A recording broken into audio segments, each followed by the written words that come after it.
Hello দর্শক, আসসালামু আলাইকুম। সবাইকে স্বাগতম জানাচ্ছি আমার আজকের পর্বে। আজকে আমি আপনাদের নতুন স্বাদের মুচমুচে মজার ইউনিক একটি নাস্তার রেসিপি তৈরি করে দেখাবো। আজকে তৈরি করে দেখাবো ডিমের পকেট। এই নাস্তাটি খেতে কিন্তু অসম্ভব মজার হয়, মুখে দিলেই মিশে যাবে। এটা পরিবারের ছোট থেকে বড় সবাই অনেক বেশি পছন্দ করবে আর বারবার এই নাস্তাটি খেতে চাইবে। তো চলুন রেসিপিটি দেখে নিচ্ছি। এই ডিমের পকেট তৈরি করার জন্য প্রথমে একটি মিক্সিং বলে 1.5 কাপ পরিমাণ ময়দা দিয়ে দিচ্ছি। আপনারা চাইলে আটা ব্যবহার করতে পারবেন। স্বাদমতো লবণ দিয়ে দিচ্ছি। 1.5 টেবিল চামচ পরিমাণ সয়াবিন তেল দিয়ে দিচ্ছি। তেল ময়দার সাথে খুব ভালো করে আমি মিশিয়ে নেব। হাত দিয়ে ঘষে ঘষে তেল ময়দার সাথে খুব ভালো করে মিশিয়ে নিতে হবে, কারণ ময়ানটা যত ভালো হবে এই নাস্তাটা তত বেশি খাস্তা হবে।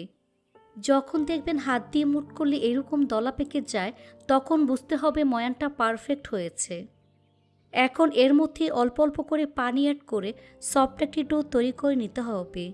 তবে ডোটা খুব বেশি নরম করা যাবে না, আবার শক্তও করা যাবে না। মাখানো হয়ে গিয়েছে।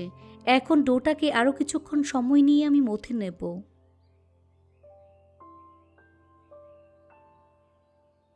তো আমার ডোটা তৈরি হয়ে গিয়েছে। এখন এর উপর সামান্য পরিমাণ তেল দিয়ে মেখে নিচ্ছি, এতে করে ডোটা ড্রাই হয়ে যাবে না, সফট থাকবে। এবার ঢাকনা দিয়ে ঢেকে রেখে দিতে হবে প্রায় 20 মিনিটের জন্য।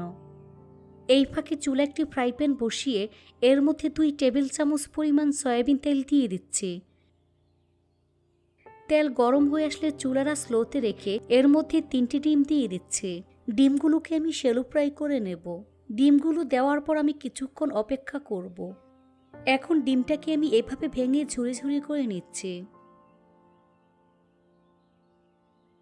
এভাবে আমি কিছুক্ষণ ভেজে নেব। ডিমটাকে আমি শ্যালো ফ্রাই করে নিয়েছি। এখন একটি প্লেটের মধ্যে আমি তুলে নেব। একই ফ্রাই প্যানের মধ্যে আমি 2 টেবিল চামচ পরিমাণ সয়াবিন তেল দিয়ে দিচ্ছি। তেল গরম হয়ে আসলে এর মধ্যে 1/2 কাপ পরিমাণ পেঁয়াজ কুচি দিয়ে দিচ্ছি। চুলার আঁচ মিডিয়ামে রেখে পেঁয়াজটাকে হালকা ব্রাউন করে আমি ভেজে নেব। যখন দেখবেন পেঁয়াজের কালারটা চেঞ্জ হয়ে গিয়েছে আর পেঁয়াজটা অনেকটাই নরম হয়ে গিয়েছে, এখন এর মধ্যে 1 চা চামচ পরিমাণ আদা রসুন বাটা দিয়ে দিচ্ছি। এই আদা রসুনটাকে আমি কিছুক্ষণ ভেজে নেব, যাতে করে আদা রসুনের কাঁচা গন্ধ চলে যায়।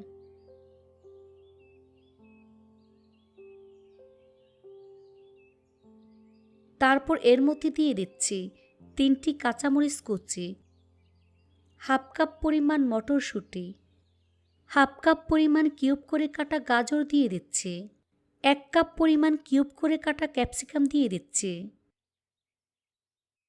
এই সবজিগুলোকে আমি পেঁয়াজের সাথে প্রায় 2 থেকে 3 মিনিটের মতো ভেজে নেব।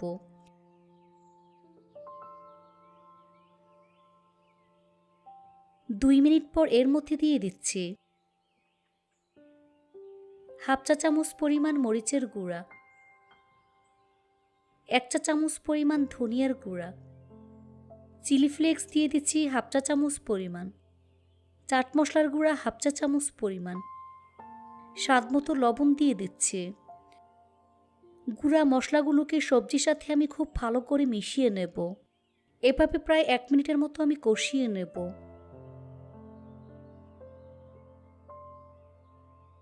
তারপর এর মধ্যে 1 কাপ পরিমাণ পানি দিয়ে সবকিছুর সাথে খুব ভালো করে মিশিয়ে নেব। তারপর ঢাকনা দিয়ে ঢেকে রেখে দিতে হবে যতক্ষণ পর্যন্ত না পানি শুকিয়ে আসছে। এ সময় চুলারা স্লো টু মিডিয়াম হিটের মাঝামাঝি থাকবে। কিছুক্ষণ পর ঢাকনা সরিয়ে নিচ্ছি। দেখুন পানি শুকিয়ে গিয়েছে এবং সবজিগুলো সম্পূর্ণ সিদ্ধ হয়ে গিয়েছে। এ পর্যায়ে এর মধ্যে আগে থেকে ভেজে রাখা ডিম দিয়ে দিচ্ছি। এখন সবকিছু খুব ভালো করে আমি মিশিয়ে নেব। কিছুটা পরিমাণ ধনিয়া পাতা কুচি দিয়ে দিচ্ছি। এবার সবকিছু খুব ভালো করে মিশিয়ে নিতে হবে। তারপর চুলা বন্ধ করে এই পুরটাকে ভালো করে ঠান্ডা করে নিতে হবে। ফিরে আসলাম 20 মিনিট পর। এখন এই ডোটাকে আরও কিছুক্ষণ সময় নিয়ে আমি মথে নেব।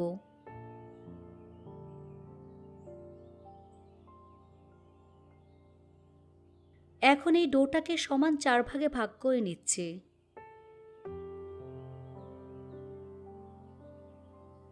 এখান থেকে একটি ডো নিয়ে এভাবে গোল বলের মতো তৈরি করে নেব।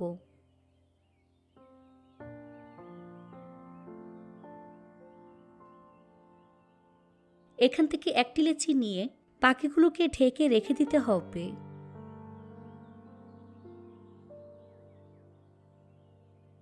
এখন একটি লেচি বোর্ডের উপর রেখে অল্প পরিমাণ কর্নফ্লাওয়ার ছিটিয়ে এরকম লম্বাটে পাতলা একটি রুটি আমি তৈরি করে নেব।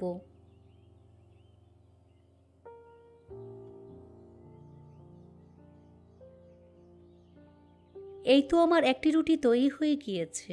এই রুটির উপর অল্প পরিমাণ সয়াবিন তেল দিয়ে সম্পূর্ণ রুটির উপর ছড়িয়ে দিতে হবে। উপরে কর্নফ্লাওয়ার দিয়ে হাত দিয়ে এভাবে ছড়িয়ে দিতে হবে। আর এখানে অবশ্যই কর্নফ্লাওয়ারটা ব্যবহার করবেন। তারপর দুই পাশ থেকে এভাবে আমি ভাঁজ করে নেব। তারপর হাত দিয়ে এভাবে চেপে সেট করে নিতে হবে। এর উপর আবারও সামান্য পরিমাণ তেল দিয়ে দিচ্ছি। উপরে কর্নফ্লাওয়ার দিয়ে এভাবে ছড়িয়ে দিতে হবে। তারপর দুপাশ থেকে এভাবে আমি ভাঁজ করে নেব। পরোটার ভাঁজটা যেভাবে করা হয় ঠিক সেইভাবে আমি করে নিচ্ছি।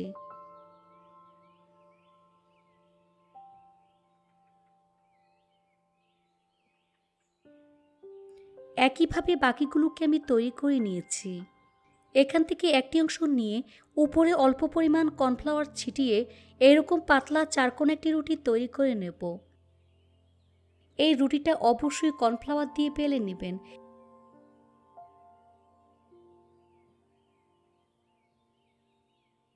দেখুন চারকোনা বড় একটি রুটি তৈরি করে নিয়েছি। তারপর এরকম একটি কাগজ নিয়ে আমি 3.5 ইঞ্চি চওড়া ও 8 ইঞ্চি লম্বা করে কেটে নিয়েছি। এই কাগজ রুটির উপর বসিয়ে ছুরি দিয়ে একটি শীট কেটে নিচ্ছি। এভাবে একটি রুটি থেকে 3টি শীট আমি কেটে নেব।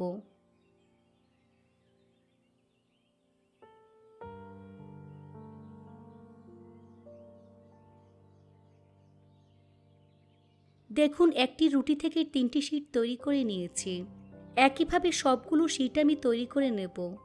এখানে একটি বাটিতে 1/4 কাপ পরিমাণ ময়দা নিয়ে এর মধ্যে অল্প অল্প করে পানি অ্যাড করে ঘন একটি পেস্ট তৈরি করে নেব। দেখুন এর ঘনত্বটা ঠিক এরকম হবে। এখন এটাকে এক সাইডে রেখে দেব। এখন 2টি শীট বোর্ডের উপর নিয়ে এরকম প্লাসের মতো করে নেব। দেখে নিশ্চয়ই বুঝতে পারছেন। এর মাঝখান বরাবর পুর দিয়ে দিচ্ছি।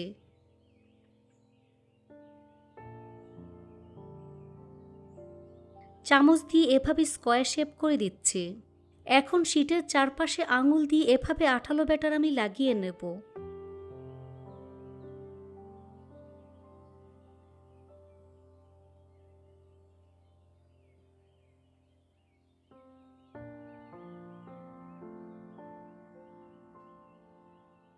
এখন এভাবে একটির উপর আরেকটি ভাঁজ করে পকেট তৈরি করে নেব।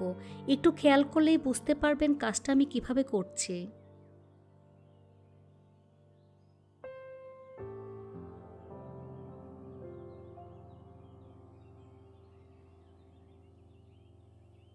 তারপর এভাবে সিল করে নেব।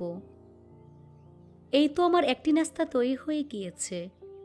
এভাবে সবগুলো নাস্তা আমি তৈরি করে নিয়েছি। এবার চুলে একটি ফ্রাই প্যান বসিয়ে পরিমাণ মতো সয়াবিন তেল দিয়ে তেলটাকে লো আঁচে গরম করে নিয়েছি। এখন এই গরম তেলে একে একে নাস্তাগুলো আমি দিয়ে দিচ্ছি।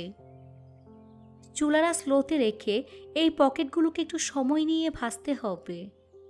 এক পাশ হালকা ভাজা হয়ে আসলে আমি উল্টে দিচ্ছি। এভাবে কিছুক্ষণ পরপর উল্টে পাল্টে একটু সময় নিয়ে ধৈর্য ধরে এই পকেটগুলোকে ভাজতে হবে। পকেটগুলো ভাজা হয়ে গিয়েছে। দেখুন খুব সুন্দর কালার চলে এসেছে। এখন ছাঁকনি দিয়ে একটা একটা করে আমি উঠিয়ে নাস্তার প্লেটে নিয়ে নিচ্ছি। এ পর্যায়ে পকেটগুলো অনেক বেশি মুচমুচে থাকে, তাই খুবই সাবধানে উঠিয়ে নেবেন। একটা একটা করে উঠিয়ে নেবেন। তারপর পরিবেশন করে আপনাদের দেখিয়ে দিচ্ছি। দেখুন আমার পকেটগুলো দেখতে মাশাআল্লাহ কতটা সুন্দর এবং কতটা লোভনীয় হয়েছে। এটা শুধু দেখতেই সুন্দর না, খেতে কিন্তু অনেক বেশি মজার হয়েছে। এটা এতটাই নরম এবং মুচমুচে যে মুখে দিলেই মিশে যাবে। সবাই অনেক বেশি ভালো থাকবেন। আল্লাহ হাফেজ।